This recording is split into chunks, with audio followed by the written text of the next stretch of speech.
minu tänane rännak siin Uljaste järve ääres hakkab siis sellise taevatrepiga.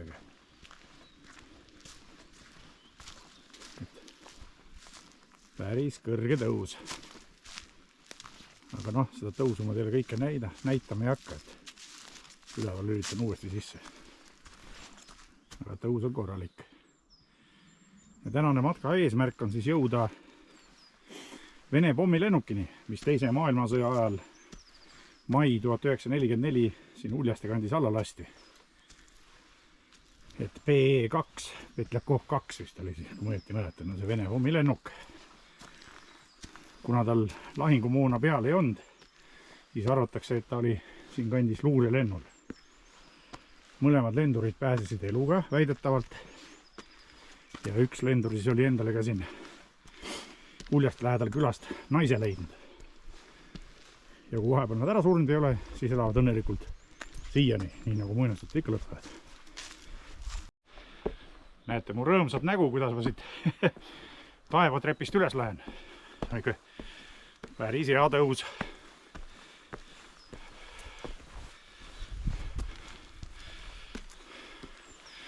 Loodus on ilus, väga ilus. Nii, jõudsin sellest taevatrepist üles. Seal siis siljardab Uljaste järv. Meie peame minema sinnapoole. Uljaste raba ja soo jääb sinnapoole. Aga ilus on.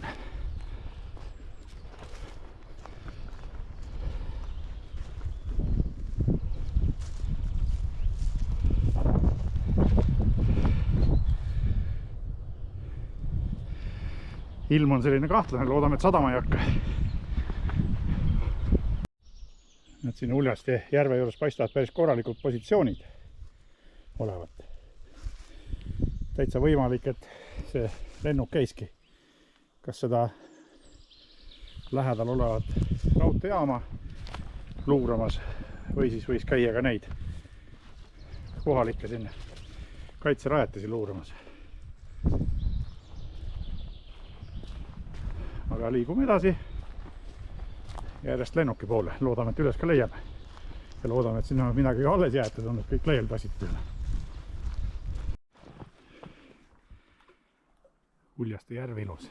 Ja vaat sinna rappa on mul vaja minna. Seal kuskil peaks see pommilennuk olema. Need ilus matkarada on praegu nüüd muutunud selliseks. Lähen pikki seda järve kallast. Ja siis hiljem sealt pööran vasakule raba poole.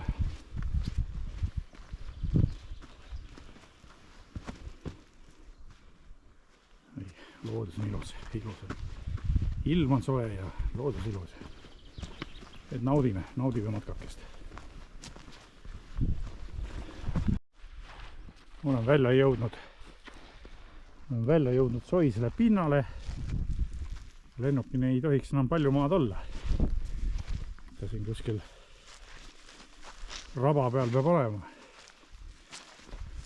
Päris ammu pole seal käinud, aga ma arvan, et leian üles. See väike rabajärv või tiik on seal mulle üheks suunanäitajaks. See peab paremat kätt jääma ja sellest mööda minema. Ja siis arvatavasti seal metsatuka juures ta kuskil ongi. Ma õieti mäletan. No. Ma arvan, et leiame üles, ei ole hullu. Ja siis vaatame, palju sellest lennukist alles on. Aastakümnete jooksul on kohalikud ja muud suveniirikütid sealt kindlasti päris palju juppe ära viinud. Mul silm juba eristab detaile, mis ei ole looduslikul omapärased. Mis ei sobi loodusesse.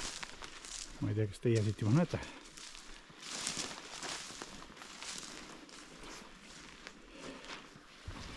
Vaat seal.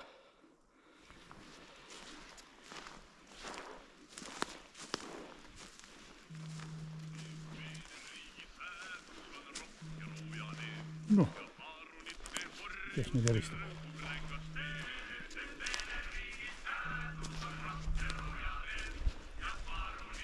No näete, ongi Vene pommilennuk PE2 või see, mis tast järgi on.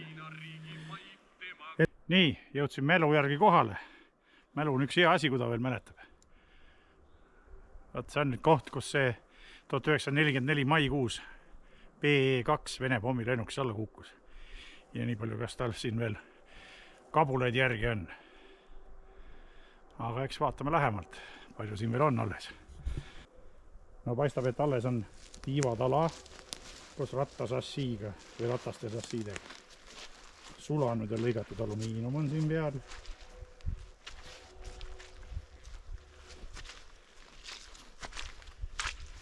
Päris huvitav.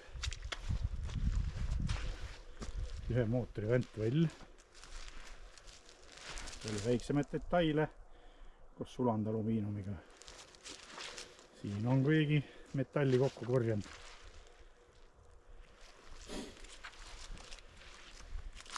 Veel üks. Kas keretala või nüüd tiivatala või? Võib ka keretala olla. Ja seal on teine ventvõll, teise mootori ventvõll. Huvitav, siis kui ma siin käisin, siis oli ka, viimati käisin, oli ka pardakuulipildu ja see vöö veel siin, mille peal ta liikus, hammasvöö. Ja olid need propelleri keskmised osad ilma tiivikuteta. Aga paistab, et need on suveniirikütid ära võtnud.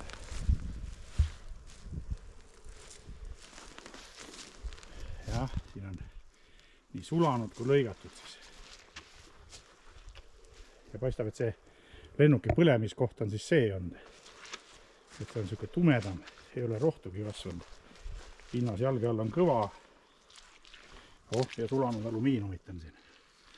Siin on päris hulka sulanud alumiinumit. Paistab, et see kere on siis siin ära põlenud ja ära sulanud. Et see sulanud alumiinumit on päris palju. Päris vahva. Siuke sõja jäänuk siin.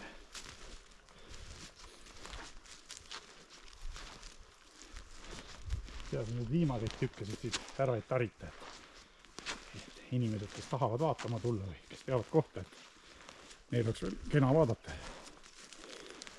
Sellised sõjamälestused, mida sõda teha võib.